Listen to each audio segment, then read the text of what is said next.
السلام عليكم ورحمة الله تعالى وبركاته. بسم الله والحمد لله والصلاة والسلام على أشرف خلق الله سيدنا محمد وعلى آله وصحبه أجمعين. أهلا وسهلا بكم أعزائي المشاهدين والمشاهدات في موضوعنا، موضوع القلق اللي هو قلق الاختبار أو قلق الامتحان. يمكن تحدثت في الحلقة السابقة وعرفت ما هو القلق، ولماذا يقلق الطالب، وما هي عواقب هذا القلق، وما هي أعراضه. وذكرنا في أعراضه هي الأعراض اللي هي الجانب المعرفي، الجانب الانفعالي الوجداني، الجانب الجسمي. هي جملة هذه الأشياء بتؤدي إلى حالة غير مريحة بالنسبة للطالب. اليوم نأتي ونتحدث في جزئين. الجزء الأول، ما هي الجذور، ما هي عوامل التي أدت لهذا النوع من القلق، وهل كل الطلاب زي ما ذكرت، هل كلنا نحن نتعرض لهذا النوع من القلق؟ طيب، أولاً هنالك عوامل يمكن تعتبر هي التي أدت إلى هذا النوع من القلق. أولها هي الضغوط الأسرية. يعني نجد أنه أحياناً إحنا يمكن كثير من الأخوة والمتخصصين في مجال التربية يشبهوا معظم مشاكلنا النفسية، وبالتحديد مثلاً لو أخذنا نموذج القلق مثل الشجرة لها جذورها ولها يعني أغصانها ولها ثمارها ولها أوراقها. أحياناً يعتبر أساس المشكلة أصلاً ظهور لأي سلوك، لأي مشكلة نفسية، يكون جذورها أصلاً متعمقة متأصلة موجودة يعني داخل، واللي نبتت منه هذه الشجرة. أولها هي الضغوط الأسرية. ضغوط أسرية فيها أقسام كثيرة. أولاً العوامل التنشئة الخاطئة، يعني يكون الأم والأب من وقت مبكر يعني أنشأوا الابن من هو طفل صغير في المرحلة الابتدائية إنه متى ما يبدأ الامتحان خلاص امتحان هو نهاية الحياة، وإن أنت لو ما نجحت في الاختبار خلاص قيمة ابننا بالاختبار وبالنتيجة. هذه من الأساليب التربوية الخاطئة. نظرتنا نحن للاختبار، مفهومنا للاختبار، تعاملنا مع الاختبار نحن كأولياء الأمور وكموجهين ينعكس على حالة النفسية بالنسبة للطفل. نقطة أخرى في مشاكل الأسرة نفسها، أحيانا الطفل أو الطالب يتعرض لبعض المشاكل، بعض الصدمات، من ضمنها فقد الوالدين. إذا كان هذه من الأشياء اللي مؤلمة جدا والطالب متعرض لصدمة معينة، هذه الصدمات من ضمنها البيئة المدرسية السيئة اللي فيها تنمر، اللي فيها تفرقة ما بين الطلاب من قبل المعلمين. كل هذه الأشياء تنعكس على الطالب، وبالتركيز بالشكل الأساسي في الحالة اللي هي التنشئة الخاطئة. وأحيانا النزاع اللي يحصل ما بين الأم والأب، يعني تجد أن الأم وقت الاختبارات تكون في مشاكل، خلافات، سبحان الله، يعني البيت كله يكون عبارة عن أجواء غير مريحة وغير داعمة. وهذا اللي بيولد عند الطالب، طيب أنا إذا كان هذا هو البيت الذي أعيش فيه، إذا كان هذه الحالة اللي هي الحالة النفسية والاجتماعية اللي يعيشها الطالب، كيف تتوقعون أن يكون وضع الطالب؟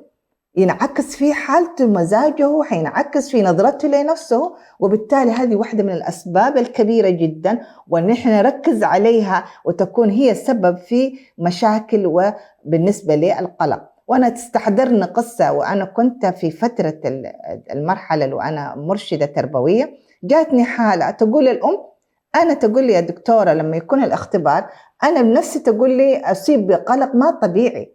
فانتقل هذا القلق من الأم إلى الابن. فالأم هي يعني سبحان الله أشبعت، عطت القلق بكل ما فيه لابنها، وانتقل من الأم إلى الابن، وبالتالي انعكس على أداء الابن.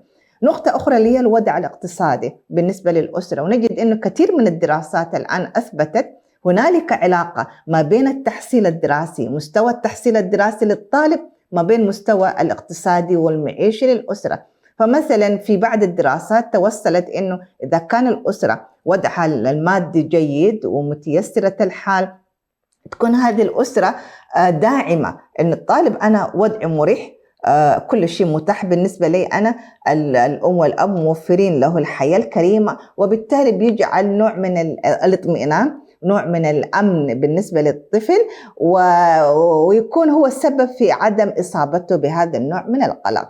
نقطة أخرى اللي هي مستوى الدراسي، نجد أنه يعني في الدراسات في موضوع القلق يختلف من الابتدائي للمتوسط للثانوي، فوجدت أنه معظم الدراسات توصلت أنه الأطفال الصغار في الابتدائي ما يصابوا بالقلق بنفس مستوى الكبار، وكل ما الإنسان تقدم في العمر في مرحلة النمو ويكون عنده النضج أكبر، تكون عنده نظرة لنفسه لمستقبله، وبالتالي يكون القلق أكثر وأكثر. النوع آخر هي موضوع التخصص، يعني أنا أحيانا مثلا عايزة أدرس كلية معينة، وأنا يعني أنا غير مطمئنة لوضعي لمستواي ولأدائي الأكاديمي، وبالتالي بيسبب عندي قلق. أنا ما حأدخل الكلية، ما حأدرس المجال اللي أنا أرغب فيه، وبيكون عنده حالة من القلق اللي هو أحيانا يتحول للقلق المعيق والقلق المرضي. نوع آخر اللي هي من المشاكل أو المعيقات اللي هي الرسوب المتكرر، يعني الطالب عنده تجارب فشل، مثلا ما نجح في المرحلة المتوسطة، ومرة مرور الكرام لما يصل مرحلة الثانوي حيكون عنده هذه الذكريات المؤلمة أن أنا فشلت، وأن أنا زي ما ذكرت في البداية من ضمن أعراضها اللي هي الجانب المعرفي، أنه نظرته السلبية لنفسه تكون عنده يعني بعد التساؤلات الغير مريحة، وهذه هي واحدة من الأسباب اللي تؤدي إلى القلق.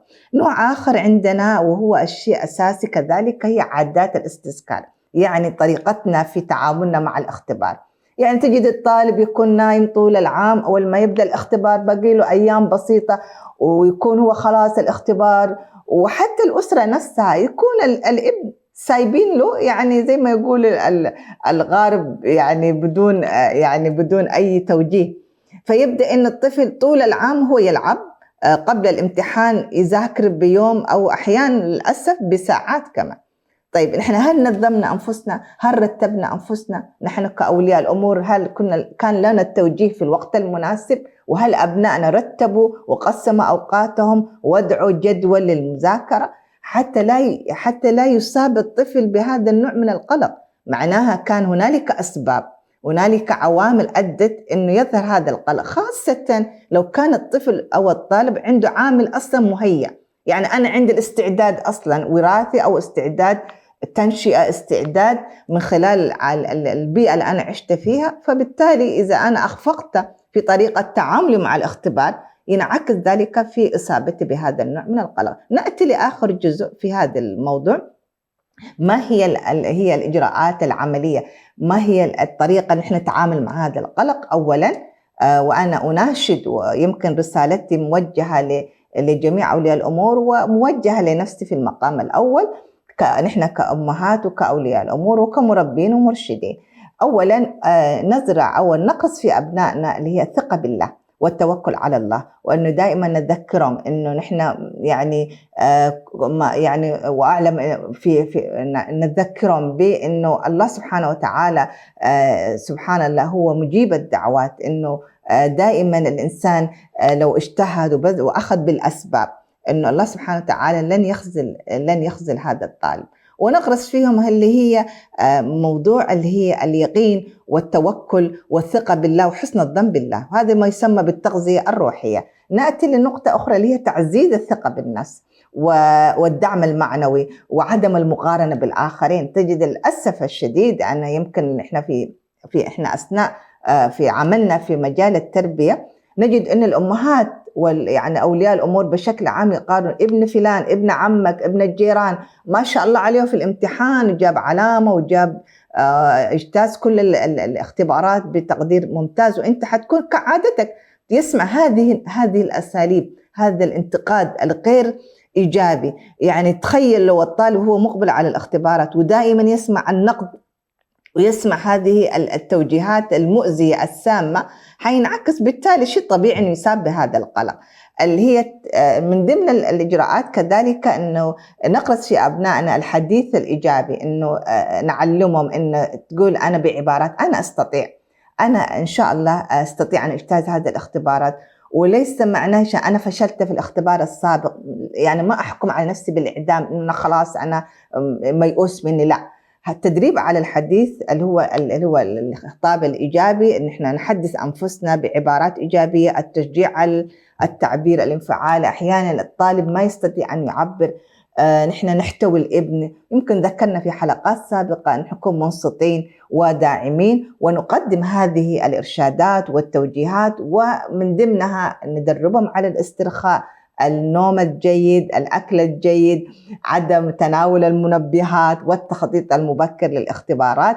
هذه هي الجملة، ويمكن منها الكثير لأولياء الأمور اللي أنت أصلا الآن ناس تستخدمه في حياتها حتى نقي أبنائنا، وهي تعتبر بالوقاية، وهي تعتبر التحسينات بأبنائنا حتى لا يقع في مثل هذه القلق المعيق والقلق المدمر، والذي فعلا ينعكس ليس فقط في الاختبار بل في حياتنا العامة وحياتنا المستقبلية. وصلنا لنهاية حلقتنا، نلقاكم إن شاء الله نلتقي بكم إن شاء الله في حلقة قادمة بإذنه تعالى، وفي موضوع جديد. نستودعكم الله، والسلام عليكم ورحمة الله تعالى وبركاته.